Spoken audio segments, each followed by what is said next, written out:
బులెటిన్లో మరో breaking news చూస్తున్నాం. శ్రీకాకుళం జిల్లాలోని కోటబొమ్మలి గ్రామంలోని రాష్ట్ర వ్యవసాయ శాఖ మంత్రి కింజరాపు అచ్చెన్నాయుడు రాష్ట్ర ప్రభుత్వం ప్రతిష్టాత్మక కార్యక్రమాలు ఎన్టీఆర్ భరోసా పింఛన్ల పంపిణీ కార్యక్రమాలను సమీక్షించారు. ఇక లక్కిందిడ్డి గ్రామంలోని రైతులకు పింఛన్లు పంపిణీ చేశారు. నియోజకవర్గంలో మౌలిక సదుపాయాలకు 70 కోట్ల ఖర్చు చేసినట్లు తెలిపారు. రైతులకు సాగునీరు అందించేందుకు వంశధార రిజర్వాయర్కు 16.50 కోట్ల మంజూరు చేసినట్లు తెలిపారు. గత ప్రభుత్వాలు 5 ఏళ్ల సాగునీటి ప్రాజెక్టులకు విస్మరించారని, రాష్ట్రంలో అభివృద్ధి కార్యక్రమాలు చేయలేదని అన్నారు.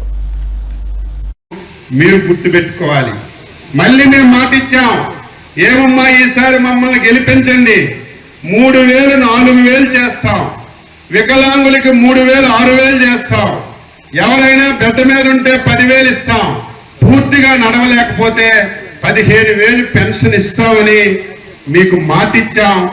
అది కూడా ఏదో జగన్మోహన్ రెడ్డి లాగా 5 సంవత్సరాలు కాలం గడపము, సంవత్సరంకి పెంచడం కాదు. మేము అధికారంలోకి రాని 2 మాసాల ముందే పెంచి మీకు డబ్బులు ఇస్తామని చెప్పాం.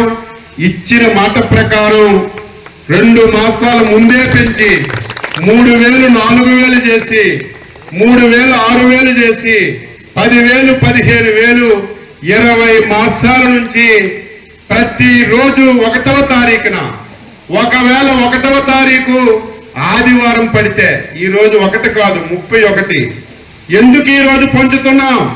రేపు ఆదివారం కాబట్టి అధికారులకు ఇబ్బంది పెట్టకూడదు కాబట్టి ఒక రోజు ముందే తెల్లవారి సరికొచ్చి మీ ఇంటికి పింఛన్లు ఇస్తున్న కార్యక్రమాన్ని మీరందరూ కూడా గుర్తుపెట్టుకోవాలి. మీరు అనుకోవచ్చు, నాకే 4,000 వస్తుంది కదా, నాకే 6,000 వస్తుంది కదని. 20 మాసాల్లో ఈ రాష్ట్రంలో ఒక్క పింఛన్ల గురించి